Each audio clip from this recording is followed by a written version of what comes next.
Estudando o Livro dos Espíritos com Allan Kardec.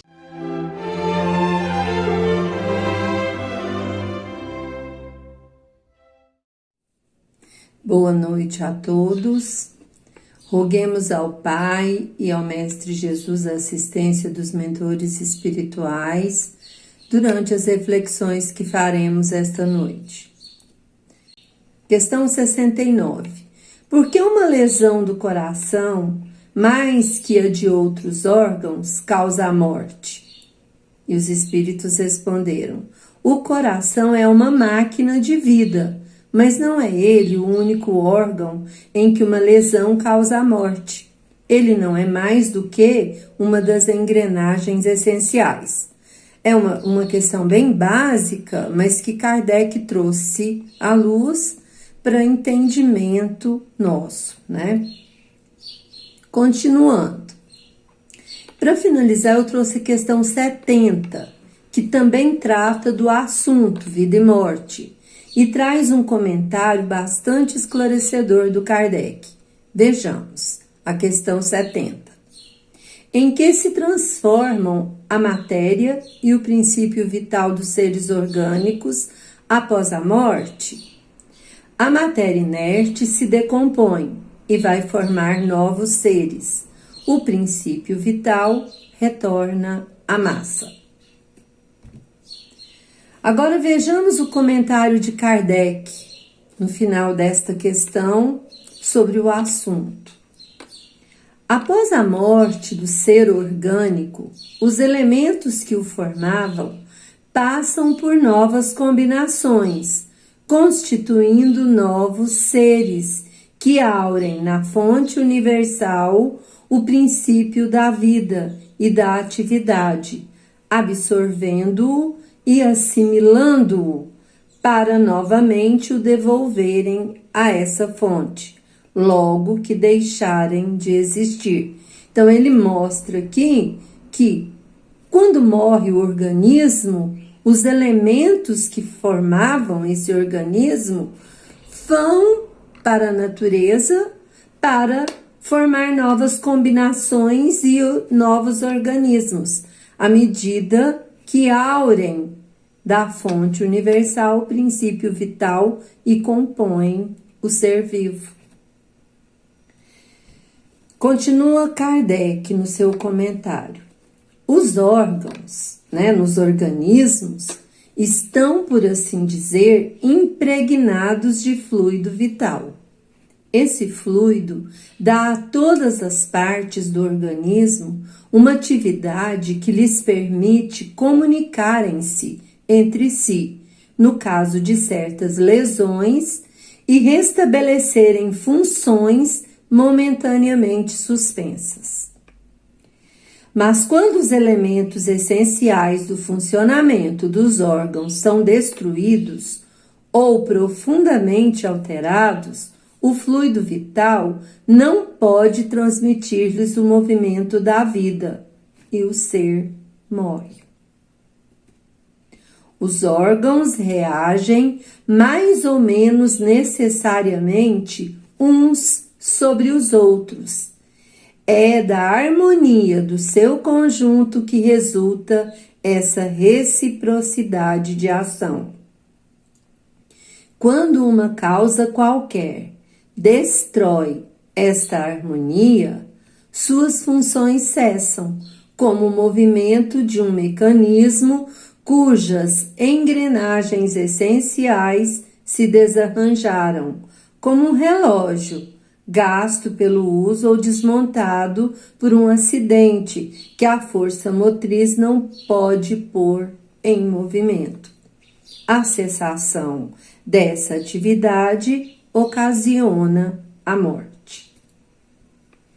A quantidade de fluido vital não é a mesma em todos os seres orgânicos.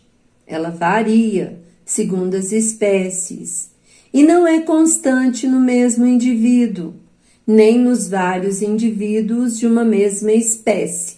Então vejamos bem, cada organismo tem uma quantidade de fluido vital diferentes uns dos outros, né? O que Kardec nos ensina aqui.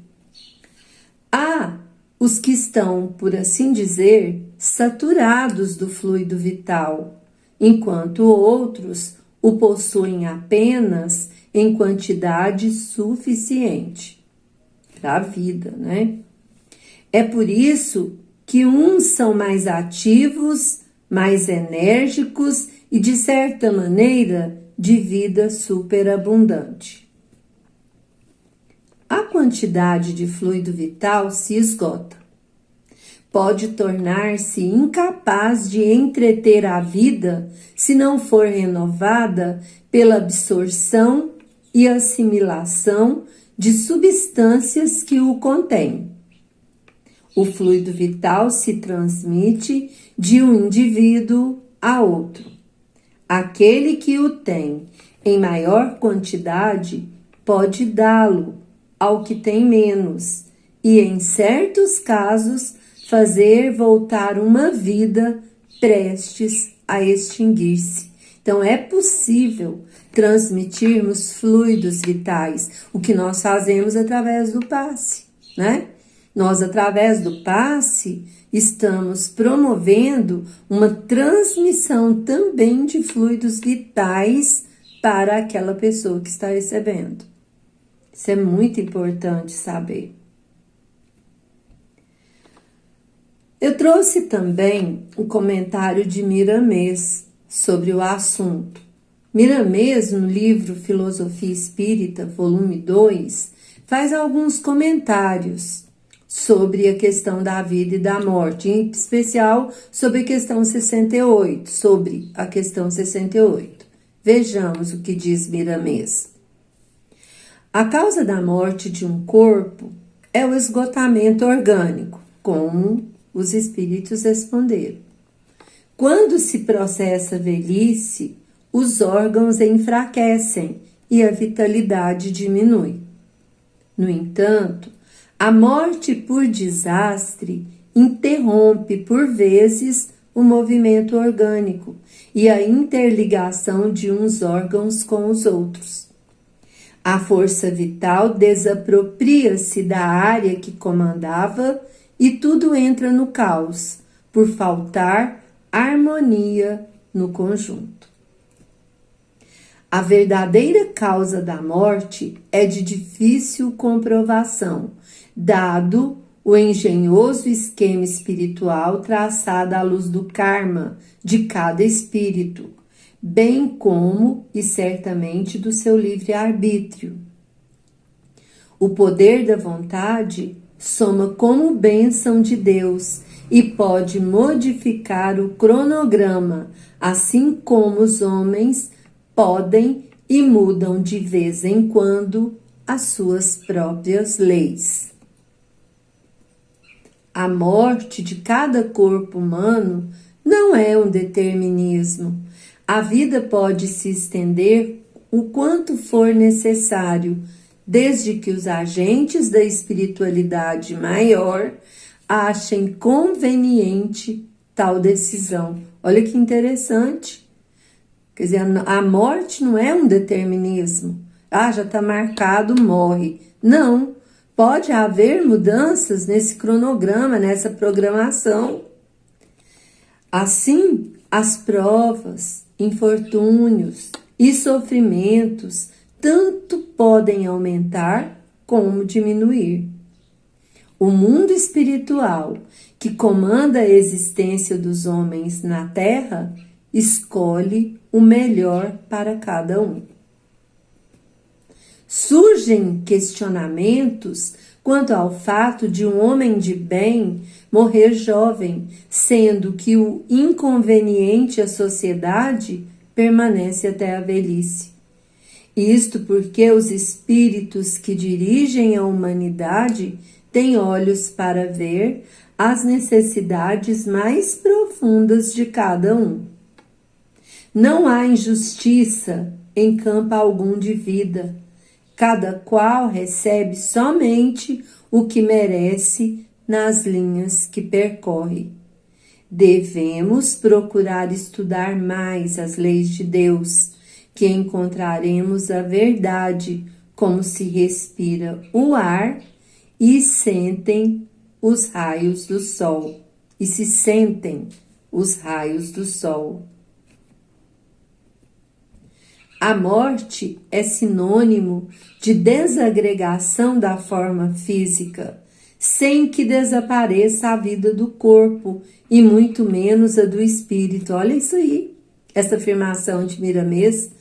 A morte é sinônimo de desagregação da forma física, sem que desapareça a vida do corpo e muito menos a do espírito. Então, não existe a morte, não temos morte.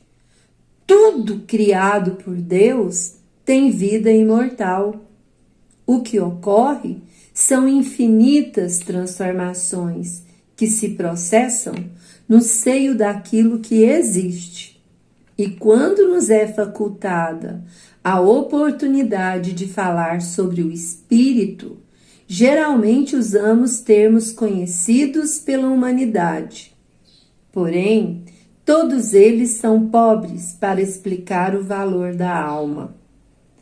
A Lures, dizemos que o espírito é vida. No entanto, a vida é atributo do espírito, como o amor, a caridade e etc. Todos os valores que conhecemos são atributos dessa chama divina que acordam em si e com a sua presença. Qual a definição que podemos dar para espírito? Onde encontraremos termos adequados? A pobreza da linguagem nos enfraquece a razão. Sentimos o que é espírito sem ter condições de descrever o que realmente ele é. Por aí, pode-se deduzir o que Deus representa para nós e as dificuldades que temos para falar sobre o soberano Senhor. Pouco passamos do entendimento do índio e, se quisermos avançar, diremos, repetindo João Evangelista, Deus é amor. E com mais propriedade repetiremos Jesus quando nos ensina, Pai nosso que estás nos céus. Muitos perguntam se a inteligência é o espírito, e nós repetiremos que ela é um atributo, um dom que acordou, como muitos outros na forja divina da consciência. E é nessa linha de entendimento que notamos que nada morre. Não existe morte. Tudo vive na vida de Deus. E quando começamos a despertar para Cristo, os caminhos que se abrem são infinitos, rumo à felicidade imortal, nos ensejando alegria duradoura e a paz imperturbável do coração.